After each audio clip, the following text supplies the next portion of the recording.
इस बार भी 1500 बच्चों का जो रीनीट का दिया ये ठीक है, क्योंकि इनको ग्रेस मार्क्स दिया गया है। और पेपर तो रीनीट दोबारा होना चाहिए था, क्योंकि तो दुखद है क्योंकि 49 सीट्स होते हैं टोटल अनरिजर्व में और 68 बच्चों का ही 720 आ गया है। तो इस बार आज एनटीए ने खुद माननीय सुप्रीम कोर्ट के सामने माना कि जो उन्होंने ग्रेस नंबर दिए थे उससे बच्चों में डिससेटिस्फैक्शन हुआ, बच्चे प्रोटेस्ट पे आए और कहीं ना कहीं उन्होंने माना कि पहले कभी ऐसा नहीं है, पहली बार किया है। तो उन्होंने माना कि इसको हम हटा देते हैं ग्रेस नंबर को। और हमारी 7 दिन से ये लड़ाई चल रही थी कि पहली बार आपने कैसे ग्रेस नंबर दे दिए, किस बेसिस पे आपने सोच लिया, बिना किसी को इन्फॉर्म किए, और आपने जब रिजल्ट आया तो बताया नहीं। अब इससे मेरी प्रॉब्लम क्या क्या, और उन्होंने जज एनटीए ने ये बोला है और माननीय सुप्रीम कोर्ट ने भी एग्री किया है कि जिन बच्चों को ग्रेस नंबर मिले थे 1563, उन बच्चों का या तो री एग्जाम हो जाए, जो कि इन्होंने डेट दे दी है कि अप्रोक्सीमेटली 23 जून को, या तो वो बच्चे अपने बिना ग्रेस के जो नंबर हैं उस पे हैप्पी हो जाए, यानी उनका ग्रेस नंबर काट दिया जाएगा। ठीक है, अब री एग्जाम हो उन बच्चों का जो देना चाहते हैं 1563 में से, और जो नहीं चाहते हैं उनका ओरिजिनल स्कोर रहेगा। फिर रैंक पूरी शफल हो, उसके बेसिस पे काउंसलिंग हो। पर इसमें मेरे कुछ पॉइंट्स हैं, 3 पॉइंट्स हैं मेरे।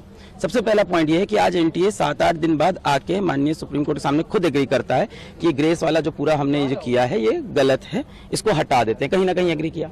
सवाल ये उठता है, ग्रेस देके क्या उन्होंने खुद बताया था? नहीं बताया था। जब हमने 719 स्कोर पकड़ा, 720 तब बताना। तो क्या एनटीए और भी ऐसे बहुत चीजें करता है जो हमें पता नहीं चलती? क्या और डिस्पेरेंसीज है जो एक बार हमें अंदर घुस के देखनी चाहिए?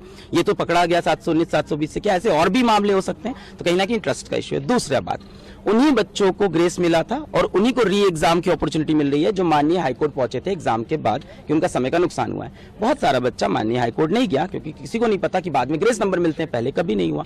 और 18 साल के बच्चे को नहीं पता है कि मुझे पेपर लिखने के बाद अब हाईकोर्ट जाना होता है। तो मुझे लगता है यहाँ पे राइट टू इक्वालिटी का वायलेशन है। तीसरी बात, पेपर लीक का जो मुद्दा है वो ओपन है, उस पर सुनवाई होती रहेगी। और आज माननीय सुप्रीम कोर्ट में जजेस ने खुद बोला कि मान लेते हैं काउंसलिंग हो गई, मान लेते हैं एडमिशन भी हो गया और तब कुछ प्रूफ होता है, तो we have all the parts to revert everything. नमस्कार, आप देख रहे हैं श्रेष्ठ भारत समाचार। मैं शुभम राय और आप सबको बता दूं कि इस वक्त देश में नीट यूजी के परीक्षा का परिणाम आने के बाद पूरे देश भर में जो माहौल है वो सड़क से लेकर सोशल मीडिया तक गरमाया हुआ है। दरअसल मामला ये है कि इस बार नीट की परीक्षा में कुल 68 यानी कि 68 बच्चों को 720 अंक में से पूरे 720 अंक आए, जिसके बाद कहीं ना कहीं एनटीए जिसके द्वारा इस परीक्षा का आयोजन कराया जाता है वो सवालों के घेरे में आ गया। और जिसको लेकर पूरे देश भर में जो भी छात्र हैं जो नीट की तैयारी करते हैं या मेडिकल डिपार्टमेंट के हों या जो पढ़ाई कर रहे हैं वो सारे सड़क पे उतर गए और एनटीए के खिलाफ जांच, सीबीआई जांच की मांग करने लगे। इस वक्त मैं बनारस हिंदू यूनिवर्सिटी में मौजूद हूं। हमारे पीछे आप छात्रों की ये हुजूम देख सकते हैं। इनसे हम बातचीत करते हैं और जानेंगे कि एनटीए को ये किस तरीके से देख रहे हैं। हालांकि आज एक फैसला भी आ चुका है एनटीए की तरफ से कि जो ग्रेस मार्किंग हुई थी, ग्रेस मार्किंग से जो 718 या 719 अंक जो मिला था उसमें 1500 कुछ छात्रों के इस अंक को पूरी तरीके से रद्द कर दिया गया है।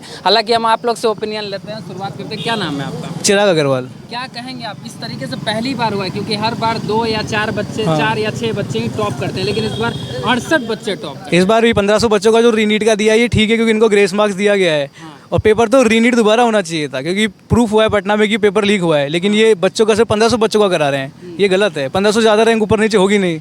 और सबसे बड़ी बात, सवाल इसलिए भी खड़ा होता है क्योंकि जो ये एम्स दिल्ली जो है जहाँ पे टॉपर की कुल सीट भी है वो भी 40 या 42 है, लेकिन 68 बच्चे टॉप कर गए। तो आप बताइए कि 720 अंक लाने के बाद भी बच्चों को अगर सीट कॉलेज ना मिले तो कहाँ जाएंगे वो? क्या इस बार थोड़ा हुआ तो दुखद है क्योंकि 49 सीट्स होते हैं टोटल अनरिजर्व में और 68 बच्चों का ही 720 आ गया है। तो इस बार ऐसा हो जाएगा कि 720 लाने के बाद भी एम्स दिल्ली नहीं मिल पा रहा है। तो मेरे हिसाब से तो एनटीए को कुछ नीट का स्टैंडर्ड पेपर का बढ़ाना चाहिए और कुछ एक्शन होना चाहिए, क्योंकि इसका पूरा रिपोर्ट है कि पेपर लीक हुआ था पटना में एंड इसके फिर भी 1500 बच्चों का सिर्फ अगर रीनीट हो रहा है तो उससे कुछ खास असर नहीं होगा यहाँ पे। अच्छा, ये आप लोग भी प्रोटेस्ट किए थे, ऐसा सुनने में आया था कैंपस में? हाँ, लंका में प्रोटेस्ट किया था हमने। लंका में किया था। क्या है, जिस दिन परिणाम आया तो आपके कुछ जूनियर होंगे या जानने वाले होंगे, तो आप लोग फोन आया